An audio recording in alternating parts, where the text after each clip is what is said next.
Om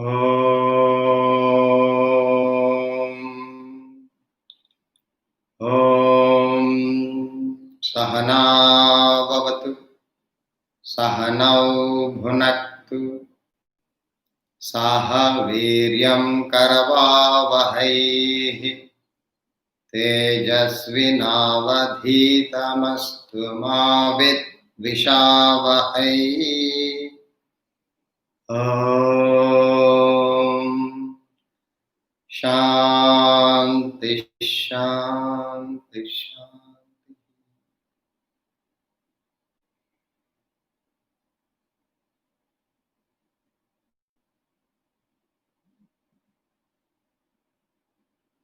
We will be chanting Bhaj Govindam verses 1 to 10. Bhaj Govindam Govindam Bhaj Mudha Mate Samprapte Sannihite Kale Nahi Nahi Rakshati Dukrun Karane Mudhajahihi Dhanagama Trishnam Kuru Sadbuddhim Manasi Vitrisham Yallabhase Nija Karmopatam Vittam Tena Vinodaya Chetam Naristhana Bharana Bhidesham Drishtva Maga Mohavesham Etanmam Savasadi Vikaram Manasi Vichintaya Varam Varam Nalini Dalagata Jalamati Taralam Tattva Jivita Matishaya Chapalam Vidhi Vyadhyabhimana Grastam Lokam Shokahatam Cha Samastam Yavadvitto Parjana Saktaha Tavan Nija Parivaro Raktaha Pascha Jivati Jarjara Dehe Vartam Kopi Na Pruchhati Gehe Yavat Pavano Nivasati Dehe Tavat Pruchhati Kushalam Gehe Gatavati Vayau Deha Paye Bharya Bhibhyati Tasmin Kaye Balastavat Krida Saktaha Tarunastavat Tarune Saktaha Vruddhastavat Chinta Saktaha Parame Brahmani Kopina Kate Kanta Kaste Putraha Samsaro Yama Tiva Vichitraha Kasya Tvam Kaha Kuta Ayataha Tatvam Chintayata Diha Bhrataha Satsangatve Nisangatvam Nisangatve Nirmohatvam Nirmohatve Nishchalatatvam Nishchalatatve Jivan Muktihi Vayasigate Kaha Kama Vikaraha Shushke Nire Kahaka Saraha Kshine Vitte Kaha Parivaro Jnate Tatve Kaha Samsaraha Bhaj Govindam भज गोविन्दं गोविन्दं भज मूढमते सम्प्राप्ते सन्निहिते काले नहि नहि रक्षति दुष्कृन्करणे.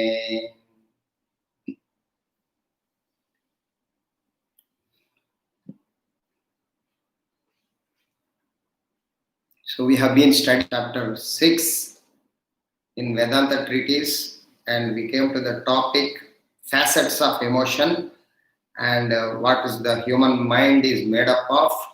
And also we understood that emotions are virtue, but as long as they are not overtaking the human personality and always under the supervision and governance of the intellect, buddhi.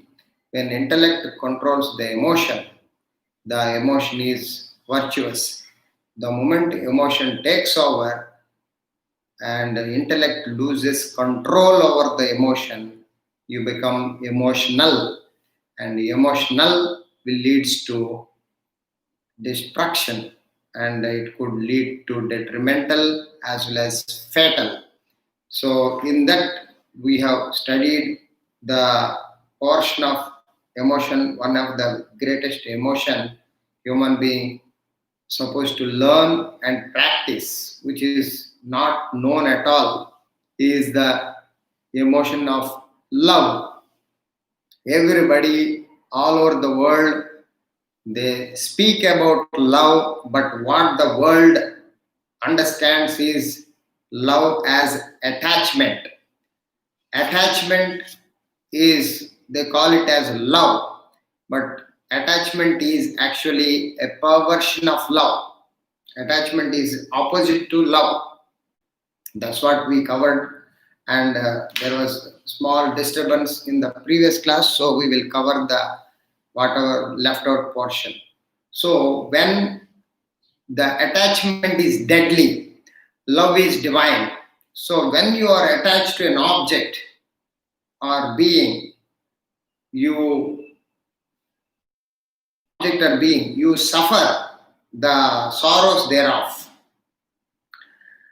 It is the attachment with the object or attachment to the being is nothing but your constant thought flow from the person, from you, if you are in that person, from you to the object or being, constantly flowing the thoughts and gets bound to that object or being. Then whatever happens to the object or being happens to you. This is the suffering you and the sorrows you experience because of the attachment. So this typically people call it love, which is a very sad thing. What is that? You observe these parents all over the world. The parents attached to the children. They call that we love our children, but it is actually, unfortunately, sad thing. It is a attachment to their children. Always they are agitated, disturbed. Whatever happens to the children, they are unable to bear it. They are anxious, they are worried, they are agitated, they are troubled by this stress and strain, worries and anxieties. Throughout their lifetime, they get this problem. Why? Because they are attached, not they are having love, but they claim that they have love. This is what the misunderstanding. Second one, if you are attached to the any the suffering, you get attached to the car, attached to the house. If you have attachment to the car, whatever happens to the car, a small dent in the car, there will be. You must therefore, what you have to do, transform this unilateral attachment, the bondage, the mental bondage, unilateral connection. Unilateral means one-sided connection to universal adoration, universal love.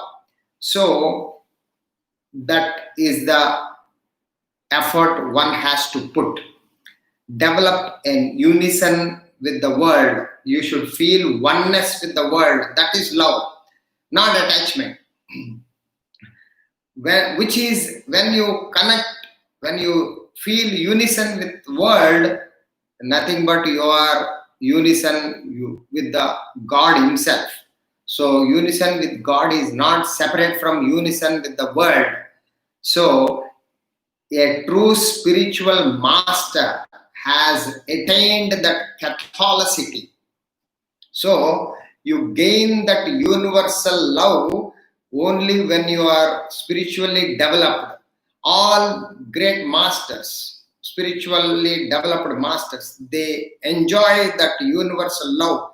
They got this Catholicity. They are free from attachment.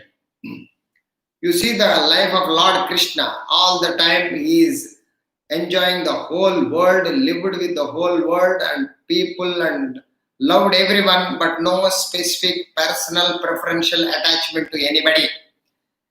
He loves that spiritual master. He lives like anyone, but his mind is completely merged in that universal love, fundamental element of love.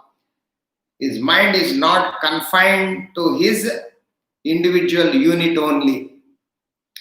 A person who has got a universal love, he lives like anybody. He is not living in Himalayas or somewhere. He lives in the home, he lives in the society, he lives in the din and roar of marketplace. But his mind is totally transformed with this universal love, not personal, individual unit only. It is not confined. He meticulously carries out his obligatory functions, his duties and responsibilities. He will carry out. A person who got universal love, he also live like anybody and does his duty for his wife and children, and he does his activities, duties and responsibilities. But he is not confined to home only, confined to individual unit only. Follow the footprints of that great masters, great souls. Give up your petty attachments. Unless you give up your petty attachments, you will not enjoy the peace and happiness which you are looking for. Harbor pure love. You then become a source of peace and bliss to entire humanity. Until and unless peace, and you cannot give happiness to others as well. This is the law. The experience of love, the expression of this feeling seems to emerge initially with your partner or with your child. So, when a human being is born, he is only thinks about himself. After a little bit grown, he always feels himself, his livelihood, his survival, is everything. Until he gets married, until he gets settled in life, in job or profession and marriage, we call it a settlement. People call it settlement. Actually, it is a beginning of unsettlement. He has to begin to practice loving the partner, loving the child. That is the starting, because he never practiced the love in the past. So you perhaps did not experience it as clearly until you raised a family. Once you raise a family, you get the experience of the taste of the starting point of love, because you start accommodating others' interests other than you. Maybe your wife or your husband or your child or siblings, whomever it may be. The moment you start expanding and accommodating others' interests, you are expanding, you are tasting the true love. Having generated this noble feeling of love after marriage with the child, with the partner, life partner and child, don't restrict it, don't confine it, don't imprison it to condition it to family unit only. You should radiate to beyond the family, to the community, beyond the community to the society, and beyond the society to the country as well as the world at large, maybe perhaps the all living creatures of the whole world. So this is how let the rays of your affection, rays of your love and affection radiate all over the world. Your oneness, your all, no division, no demarcation in love.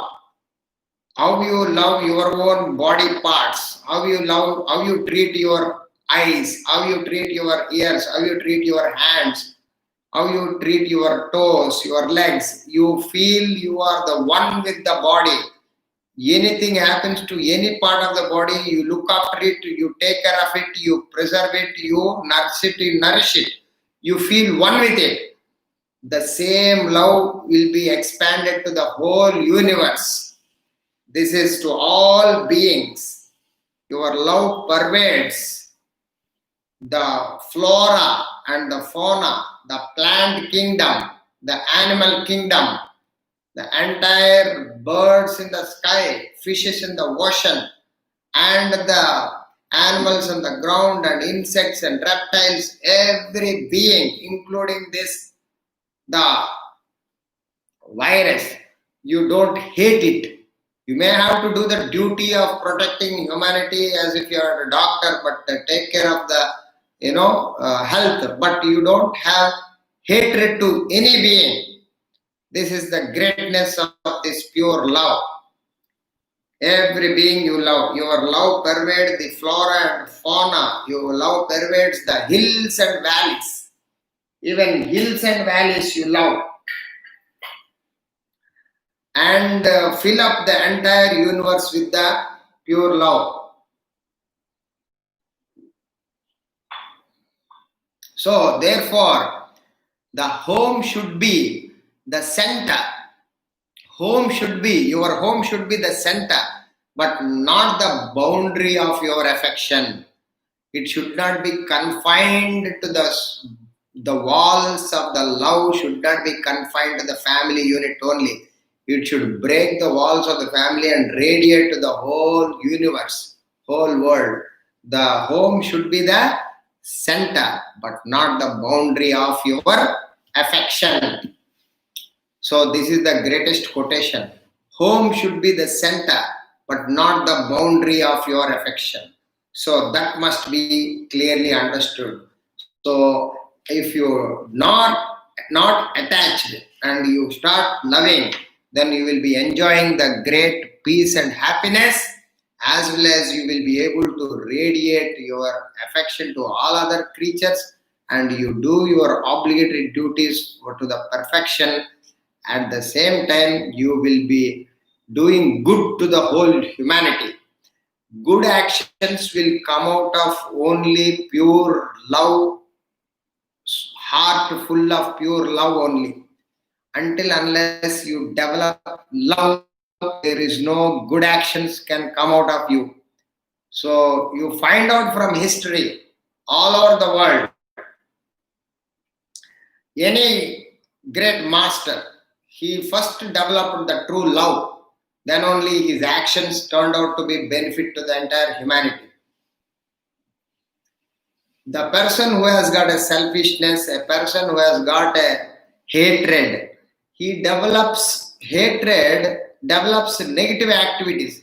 He try to kill, try to attack, try to avoid, try to suppress, try to make others feels jealous. All other negative emotions will follow with the hatred. So it is a first and foremost obligation for a human being is to develop a pure love, not selfish attachment. Attachment is selfish connection. Love is divine. When the attachment is removed of your selfishness, that becomes love. This is the law. So we are all attached to the objects and beings. We cannot give up our attachments, but we can make sure to convert this attachment into love only when we drop selfishness, self-centeredness in that attachments. How to understand? Simple as that. When you meet your attached person, like you attach to your mother. So you convert that attachment to love by dropping selfishness in that relationship. What is that? What can I do to my mother rather than what I get from my mother? Similarly, what can I do to my wife rather than what I take from my wife? What I can do to my child rather than what can I help, what can I give to my child rather than what I take it from my child. It could be physical benefit, it could be emotional benefit, it could be intellectual benefit. Any benefit, personal interest, if it is there, it is selfishness. It destroys the purity of relationship. You will not have love. The love is gone. So the attachment is there, but selfishness should not be there in that attachment. Then it becomes a pure love. So today onwards, we'll try to practice as much as possible so that you will be having peace, as well as you will be having progress, and you will be successful. Ultimately, you reach the enlightenment also. It is a question of time. In universal love leads to universal enlightenment, leads to self-realization, God realization. This is the law. So, having understood, we will get on to the next element of love, next element of emotion called kindness. What is the kindness? Now, come back to the emotion. What is kindness? What is kindness? So,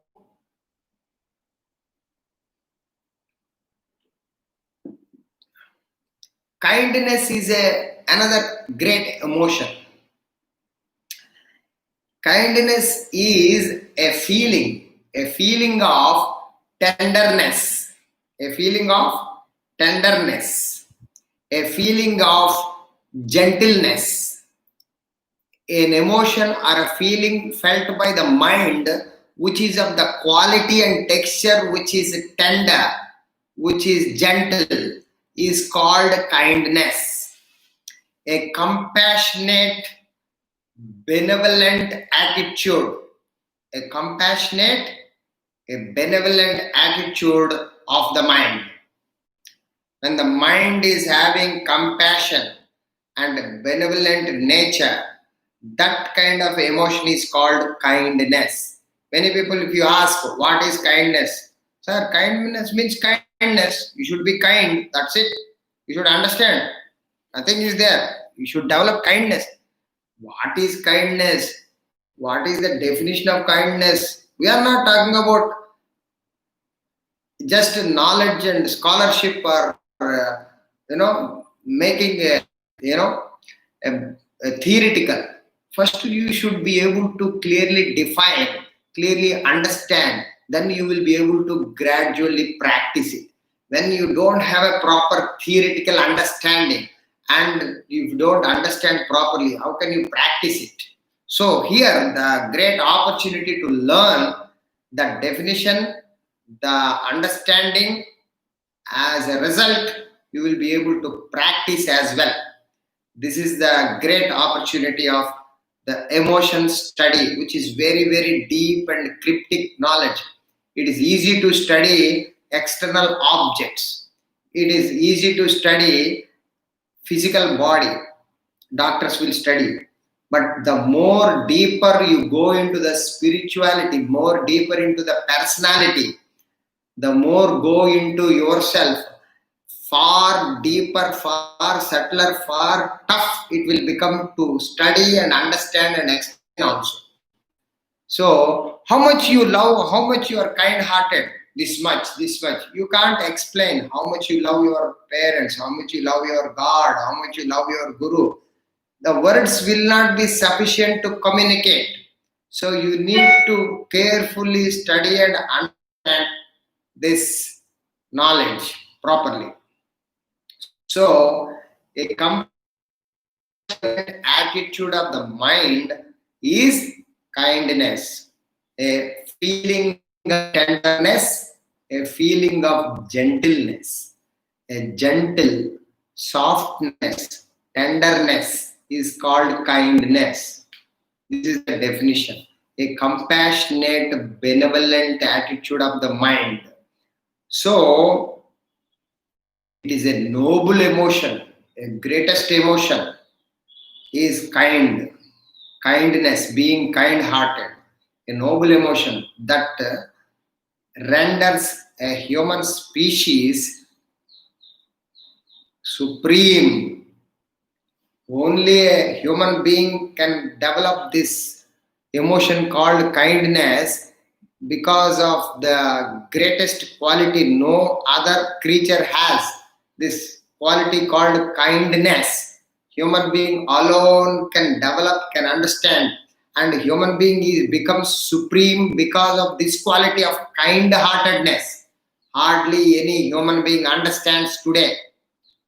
It makes the human being supreme, the one emotion of kindness, a noble emotion that renders human species supreme in the ladder of evolution, a fine trait that gives humans a spiritual edge. You get that spiritual edge because of the kindness in your heart. Kind-hearted person, only spiritual person. If you are not kind-hearted, you are not spiritual. You are not human being. Forget about spirituality.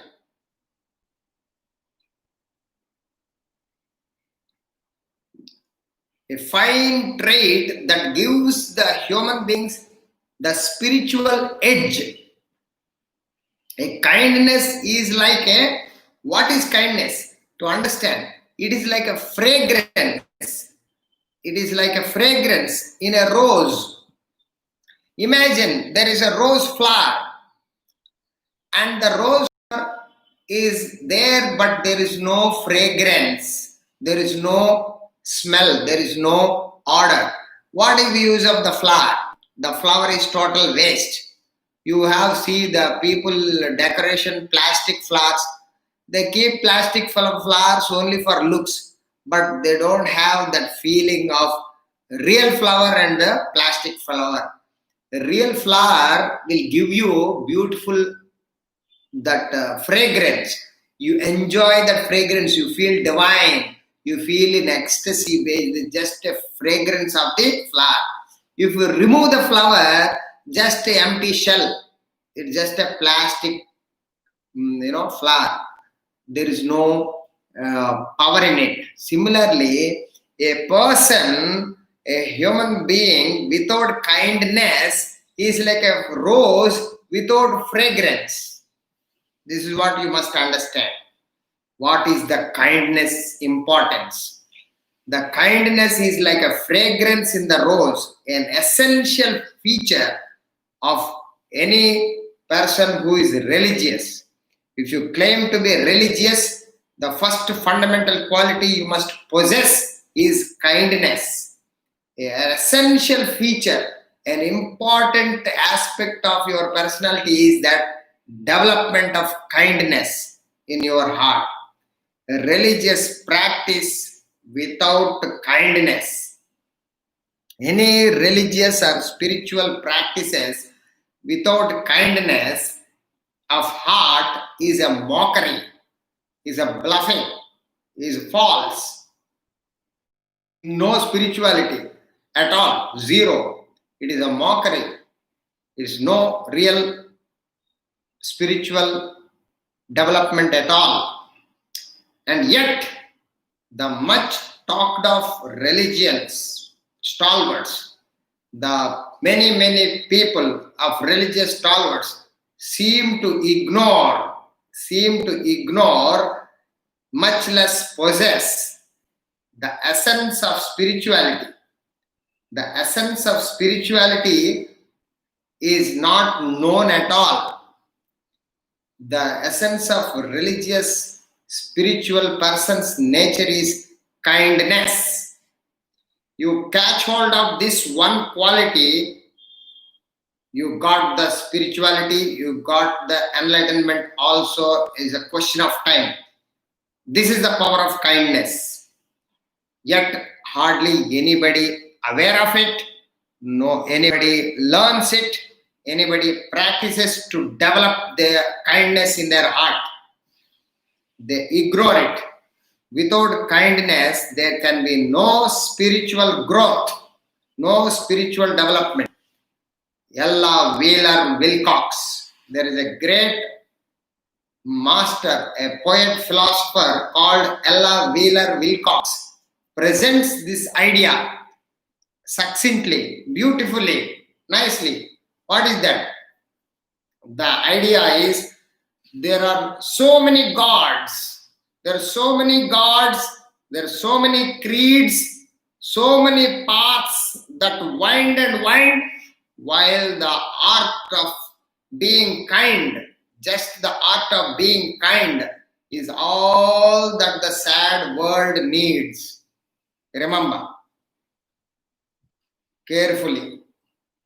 There are so many gods, so many creeds, so many religions, so many books, so much everything going on, so many paths also that wind and wind, but what the world needs, while just the art of being kind is what the sad world needs. What is that needed? It's being kind-hearted. That's all you need. The moment you develop kind-heartedness, you are doing your job.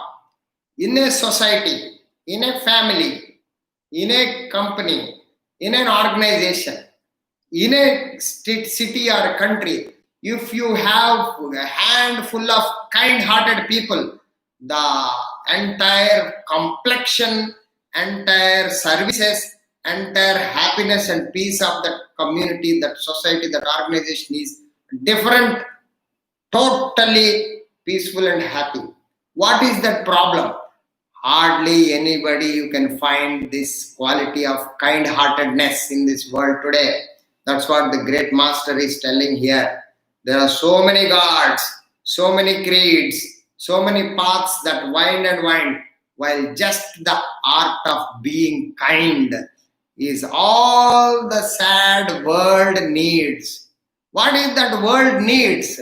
World needs not all the paraphernalia, all your name, fame, power, position, status, money, all these things. World doesn't need. World needs heart of being kind.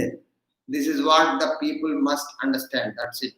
So the moment you are having kindness in your heart, automatically the person transforms into a lighthouse, a powerhouse, a house of for the taking refuge, shelter for others to, like a tree. You can take a tree. When there is a hot sun, everybody takes the shelter under a tree, because being a tree is a great kind-heartedness. It gives and gives and gives. It is giving fruits, it gives branches, it gives leaves, it gives everything, and it gives itself also. This is the art of being kind.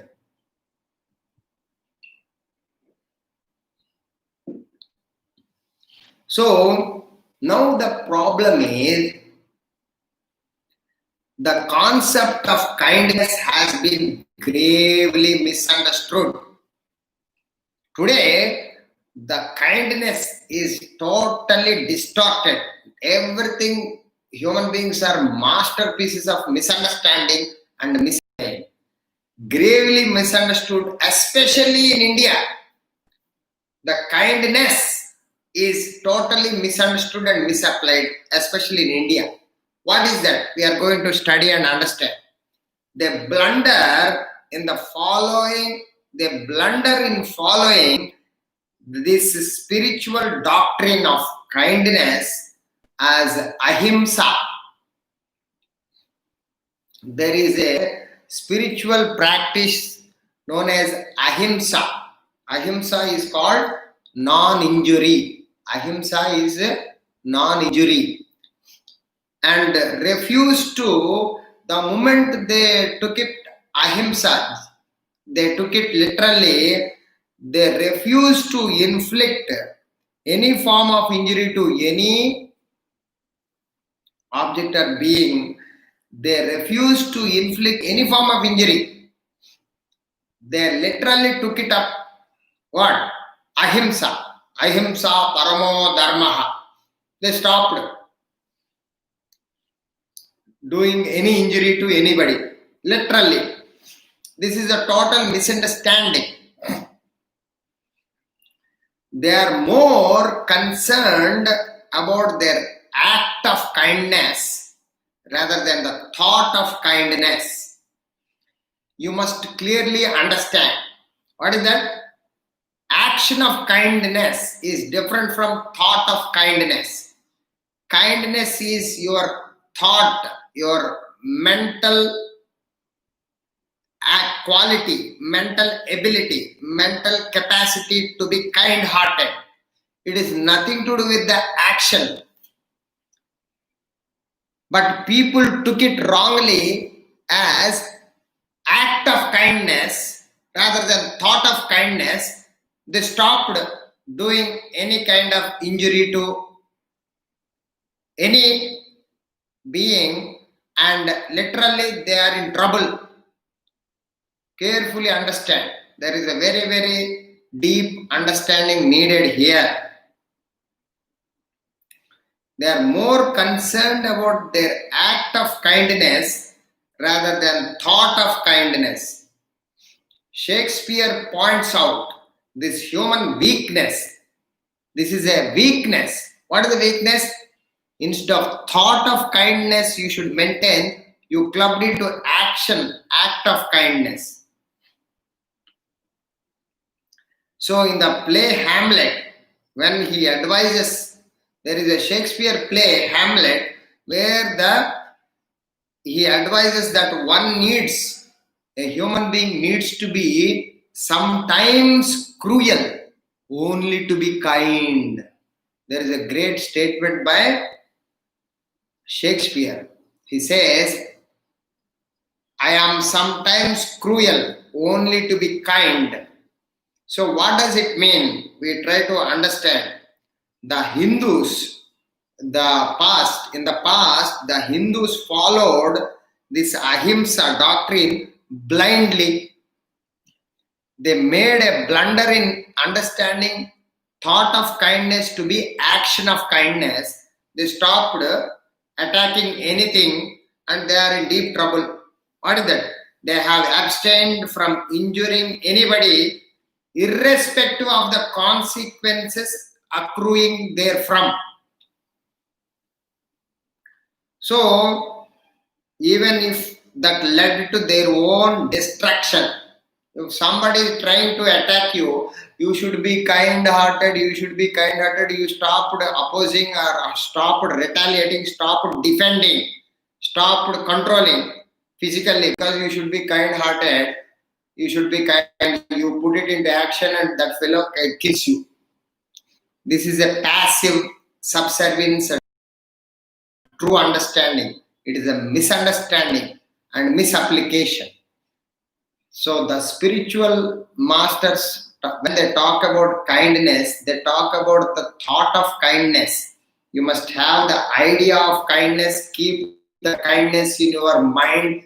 That is the tenderness and gentleness in your heart.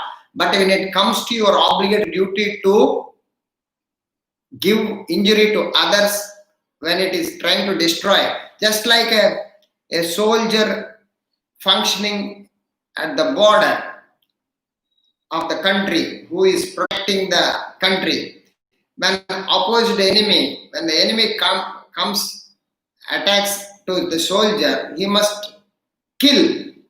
There the action is important of killing with the idea. Kindness must be always there within his heart, but he has to do the duty, responsibility of killing the enemy to protect the country. But he has no need, no necessity to develop hatred to that enemy. This is a very, very, very deep clarity one must understand. But people took it as literally action of kindness. Okay, he is trying to attack, let us go allow that fellow to inside. The entire country will be in the hands of enemies. So this is what happened in the Hindus in the past, how the India was ransacked. India was taken over by the Britishers, taken over by the everybody overran India in the past because of this lack of true kindness, understanding and application. They connected with the ahimsa, non-injury in the physical level rather than in the thought level. So even it led to destruction later. This fanatic approach, this rigid approach,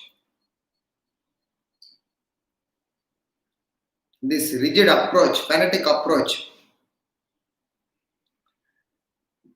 to life has rendered the Hindu race passive and vulnerable. You see, all the Muslim people took over Mughals and all. What they did, that's what he is trying to tell. They made a circle of cows, because cow you should not kill. They put the guns inside the ring and they occupied India. They made the India with the cow circle. So all these things they done because of the weakness. A weakness that turned out to be a diabolic weapon in the hands of the oppressors and invaders. So people who invaded the India, because of the weakness of this application of kindness in a true sense of the term, and they shown in the action rather than in the thought level, which was made used to destroy the Indian tradition today and culture and religion today because of the wrong understanding and practice. The epic Mahabharata, even Mahabharata highlights this grave error, the error of the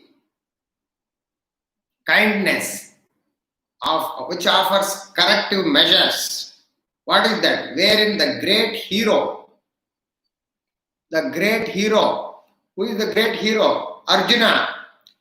Arjuna was supposed to do the obligatory duty as a Kshatriya, fight the war, because the entire country is taken over by the unrighteous people of Arjunas and the Duryodhana and Kauravas, and they are making the people suffer.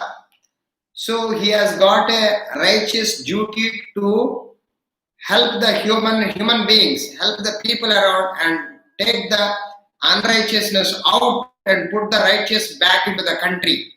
What happened? He took over by the emotions. He took over by the overwhelmed by the flood of emotion. He is overtaken by the emotion, refused to injure and destroy his kith and kin. He refused to kill his own kith and kin, who is arrayed in the battlefield as in the opposing forces. He is not interested to kill the opposing forces because he is thinking that his action of kindness wrongly understood. He would not fight. He doesn't want to fight. He refused to fight, and he is shivering, he is paralyzed. He laid down the bow and arrow, and he told Krishna, I can't fight. I am not able to. So his legs are shaking, his knees are knocking, his hands are shaking, his head is spinning. He is totally emotional. This is what happened. And what happened is then he surrendered to Lord Krishna. That is the greatest thing he did. What is that he did? He surrendered to Lord Krishna's advice. And Krishna, given this great knowledge, he recharged Arjuna with the higher ideal, higher purpose, higher vision to fight the noble cause, fight for the. Once you fix that higher ideal and noble cause of righteousness, helping the entire country rather than your personal preferential relationship with your kith and kin, you have to take the decision of killing the own people. That's what Krishna told to Arjuna. His own grandfather, his own guru, his own all the people in the opposing forces also, Krishna told to kill them. This is called Krishna. Now question comes, does Krishna has kindness or not? It is a big dilemma. Krishna is more kind-hearted than anybody in the world because he is Jagat Guru himself. And in Bhagavad Gita he told, who is closest to me is his devotees, who always think about him. He is more protective. He takes care of his devotees at the cost of his life. That is the answer given in the Bhagavad Gita or any Puranas and Itihasas. When it comes to God and devotee relationship, he protects the devotee even it harms her, even he puts his life in danger to save his devotees. This is the caliber of Lord Krishna, but ordering the Arjuna, telling Arjuna, asking Arjuna to kill the own kith and kin because of the noble ideal, highest cause, the higher vision to revive the righteousness in the state. So, for which the war, the injury, the destruction was inevitable. It is a must. You cannot, but you have to kill the people to get back to the, what is that called, righteousness in the country. For the larger purpose, you must do whatever best you can do. This clarity one must develop by studying the kindness. So, for which the war and injury and destruction was inevitable. This is the attitude and understanding you must have. Krishna is the person who don't want war, but the people who wanted war, he is now ordering Arjuna to kill the enemies because they are against the righteousness. Unrighteous elements must be wiped out. Arjuna corrected his vision. Arjuna, fortunate thing is he listened to the advice. He listened to the master's, spiritual master's guidance, and he corrected his vision, and he rose, stood up to the occasion and fought the battle and brought about enduring peace and happiness to the entire people. The whole people, everybody is happy then onwards because of the commitment of duty of killing, but kindness within. This is the toughest practice one must develop. One must understand. It is a technique, it is a skill, it is an art of being kind. It's not easy to understand. Just to develop kindness, what is there? People take casually, people take very, very recklessly. They don't understand the scientific knowledge behind. It is a technique, it is a skill, it is an art. One has to develop kindness. It's not easy.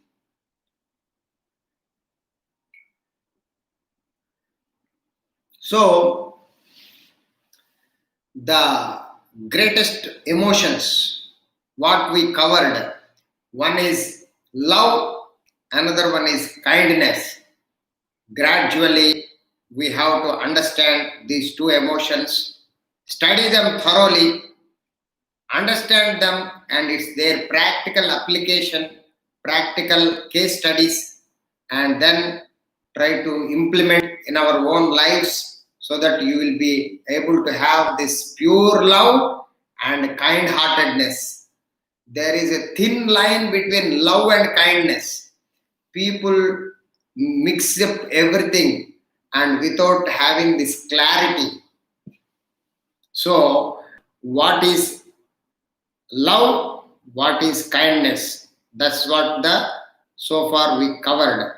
So, in a simple terminology, the love is nothing but Attachment minus selfishness. The kindness is nothing but thought of kindness rather than act of kindness. You must be kind-hearted. You must have kindness within your mind all the time. You should not trouble, you should not hurt any being. The great Mahatmas told, help ever, hurt never. So hurting, harboring, negative is in the mind. But when it is a duty, when it is a responsibility, when it is the action is required for the welfare of the larger cause, if you work to if you work to cause injury or destruction to others, you must kill. It is just very easy to understand example. An example is very easy to understand. What is the example? Imagine there is a person. What is the person? He is getting attacked by a snake. A snake is trying to bite him. Snake is trying to attack him. What a person supposed to do? The person who knows how to kill the snake, how to take out the snake from the scene, he must apply his all might to protect the human being. He must remove the snake. It could perhaps killing the snake also possible, but the attitude is to protect the human being from the killing of the snake. So the action of killing the snake is necessary at times for protection of the larger cause. And the killing is necessary. All the time we are in this dilemma of choice to kill or don't kill. It is not the action that matters. It is the intention. It is the attitude. It is what you engender in your mind, what your idea behind, what your thought behind in your mind is important. The people are smiling and smiling and smiling, act cruel minded. Today you see everywhere in the world this type of people. It is very, very interesting. A person can smile and smile, act to be cruel inside and not kind-hearted at all, highly cruel. A person could be cruel externally, seems to be cruel, but very kind-hearted inside. So it must be very, very, very deep. You must study thoroughly, understand it thoroughly, and apply it in your day-to-day living. This is the art of being kind. So if you don't have this kindness at all the spirituality, all the development, what we claim is total waste. In fact, spiritual development is nothing but development of kindness. If you develop kindness, you are spiritual. To the extent you developed kindness, that much extent you are spiritual. It is 0 to 100. How much kindness you possess, that much you are grown spiritually. Directly proportional to the kindness. If you are kind-hearted, you see that greatness of even Jesus Christ. He stood up to the cause of the entire humanity on the cross when the people are trying to kill, trying to crucify and make him suffer. But he did not develop any hatred. He always had that pure love and always kindness and forgiveness. Whenever you talk about Jesus, they say always forgiveness, kindness, being kind. So you see all the spiritual masters, they're filled, their entire personality is pulsating with these qualities of kindness and love. Pure love and kindness, these are the inseparable of they are the two sides of the coin, like that. You must understand this. So once you develop the kindness, you will be happy person, you will be giving peace to yourself and peace to others, and you will be evolving to spiritually to the heights of enlightenment, and you reach the ultimate state of self-realization also. We will continue studying the next emotion in the next class, which is most important. Emotion is called pity. We will see. Thank you very much. Hari Om.